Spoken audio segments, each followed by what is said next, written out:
नेपालमै युपीआई कसरी चलाउने त आखिर युपीआई कहिले लन्च हुन्छ, हामीले कसरी युज गर्न सक्छौँ, कसरी चाहिँ हामीले इन्डियादेखि नेपाल पैसा पठाउन सक्छौँ र कसरी चाहिँ नेपालदेखि इन्डियामा रहेका साथीहरूले पैसा दिन सक्छौँ, लिन सक्छौँ भन्ने कुराहरू धेरै छन्। हरेक साथीहरूको प्रश्न रहेको छ, सवाल रहेको छ कि कसरी चाहिँ हामीले युपीआई युज गर्न सक्छौँ भन्ने कुराहरू धेरै रहेका छन्। आज म अलिकति मेरो नलेजमा र मेरो मनमा लागेको कुरा र मैले बुझेअनुसार यसमा चाहिँ म नलेज दिनेछु। तपाईहरुलाई हुनसक्छ कि मैले भन्नु र तपाईले बुझ्नु चाहिँ अलग अलग हुनसक्छ र मैले जो बुझेको छु र त्यही तपाईलाई बताउने कोसिस र प्रयास गर्नेछु यस भिडियोमा। भिडियो हेर्नेसम्म हेरिदिनु होला र भिडियोमा नयाँ हुनुहुन्छ नि भिडियोलाई लाइक गरिदिनु होला र तल गएर कमेन्ट चाहिँ अवश्य गर्न चाहिँ नबिर्सिनु होला। आज म तपाईलाई एउटा यस्तो कुरा बताउन गइरहेको छु जो कि तपाईहरुको लागि एकदमै मद्दत रहनेछ यस भिडियोमा। जस्तो कि युपीआई भनेको के हो भने युपीआई एउटा माध्यम हो। मैले यो आज भन्दा पनि अझ पहिला भिडियो बनाइसकेको थिएँ। युपीआई एउटा माध्यम हो र युपीआईबाट चाहिँ हामीले एउटा त्यसभित्र रहेको एप्लिकेसनहरू युज गरेर विभिन्न तरिकाले चाहिँ पेमेन्ट गर्न सक्छौँ भनेर आज आएर चाहिँ नेपालमा पनि युपीआई लागू हुने र अथवा कहिले चाहिँ लन्च हुन्छ भन्ने कुराहरू धेरै रहेको छ। आउँदो 2-3 वर्षदेखि नै युपीआईले नेपालमा चाहिँ टार्गेट हानेको हो कि अब युपीआईमा नेपालमा पनि युपीआई लागू हुने र नेपालमा पनि युपीआई चल्ने भन्ने कुराहरू रहेको थियो। आज आएर चाहिँ युपीआई लगभग फाइनल उसमा रहेको छ, फाइनलमा रहेको छ। अब लन्च हुने डेट फाइनल डेट त बताइरहेको छैनन् र पनि फाइनलमा पुगिसकेको छ युपीआईले। र चाहिँ धेरै साथीहरूको प्रश्न रहेको छ कि युपीआई हामीले कसरी चलाउने भन्ने कुराहरू रहेको छ हैन। जस्तो कि नेपालमा रहेको एउटा वालेट छ फोनपे भन्ने, त्यो फोनपेमा चाहिँ त्यहाँ गएर तपाईले कुनै न कुनै तपाईलाई युपीआईको चाहिँ त्यहाँ दिइएको छ।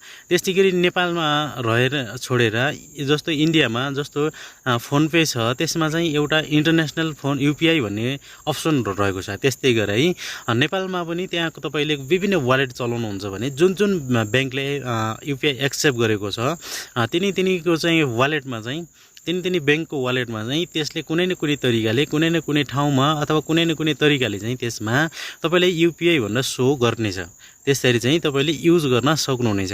अब रह्यो अब युपीआई एउटा माध्यम कसरी रह्यो भनेपछि अब इन्डियाकै हिसाबले सोच्ने हो भनेपछि युपीआई एउटा एप हो।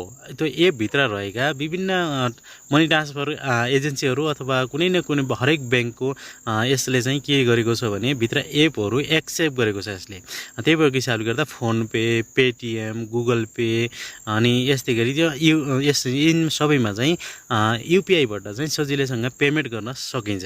नेपालमा पनि तपाईलाई कहिले पनि तपाईलाई युपीआई फ्युचरको कुरा हो, पछि गएर हुने कुरा हो। तर एप यति बेला तपाईले गुगल पेमा गुगल प्ले स्टोरमा गएर चाहिँ एप खोज्नु भयो भनेदेखि तपाईलाई एप मिल्दैन। किनभने यो विभिन्न वालेटहरूमा एक्सेप्ट गरेर चाहिँ कुनै न कुनै कर्नरमा चाहिँ यसलाई राखिन्छ र त्यसलाई इन्टरनेसनल पेमेन्ट भनेर नाम दिइन्छ, या त इन्टरनेसनल युपीआई भनेर नाम दिइन्छ, या त युपीआई भनेर कुनै न कुनै तरिकाले नाम दिइन्छ र हामीले सजिलैसँग युज गर्न सक्छौँ।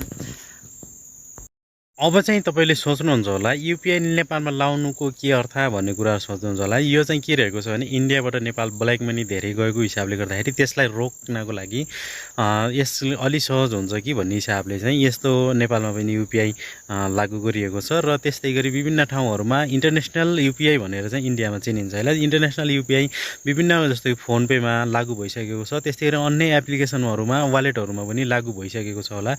तपाईले इन्टरनेसनल युपीआई जस्तो कि फोनपेको कुरा गर्ने हो भने युपीआई जस्तो कि युपीआईलाई इन्टरनेसनल युपीआईको अप्सन दिइरहेको छ फोनपेमा। त्यहाँबाट चाहिँ तपाईले मनी ट्रान्सफर नेपाल गर्नको लागि चाहिँ त्यहाँ गएर इन्टरनेसनल युपीआईले क्लिक गर्नुपर्ने हुन्छ अप्सनलाई। त्यो अप्सन क्लिक गरिसक्नु भयो भने त्यहाँ तपाईले बीचमा गएर कुनै न कुनै तरिकाले चाहिँ नेपाल भन्ने कन्ट्री सो गराउँछ। त्यहाँबाट तपाईले त्यस्तोसँग चाहिँ इजिली पैसा पठाउन सक्नुहुन्छ। त्यस्तै गरी विभिन्न जस्तो उताबाट आउने नेपालबाट आउनेहरूले पनि त्यही गर्न सक्छन्। जस्तो कि कुनै न कुनै वालेटमा चाहिँ युपीआई रहनेछ यहाँ आएर चाहिँ स्क्यानर गरेर चाहिँ पेमेन्ट गर्न र सपिङ गर्नहरू चाहिँ सकिन्छ।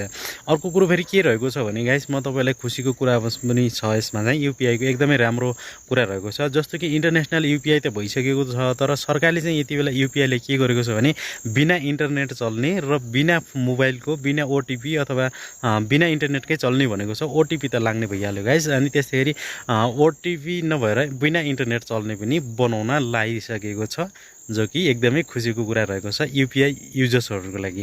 बाँकी तपाईँले इन्डियामा अथवा नेपालमा बसेर भिडियो हेर्दै हुनुहुन्छ र इन्डियामा बसेर भिडियो हेर्दै हुनुहुन्छ भने तपाईँलाई चाहिँ एप्लिकेसनको कुनै जरुरत हुने छैन।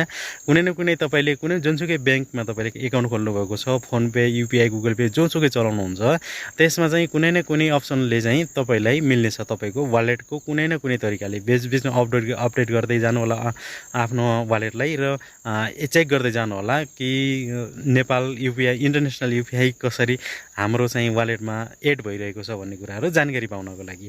आजको भिडियो यहीसम्म रहेको थियो। भिडियो एकदमै मन परेको छ भनेदेखि भिडियोलाई गरिदिनु होला लाइक र मिठो कमेन्ट चाहिँ छोड्न नबिर्सिनु होला र यस्तै भिडियोहरू हेर्नको लागि च्यानललाई सब्सक्राइब गरिदिनु होला भन्दै छुट्टिन्छौँ। आजको लागि जय नेपाल।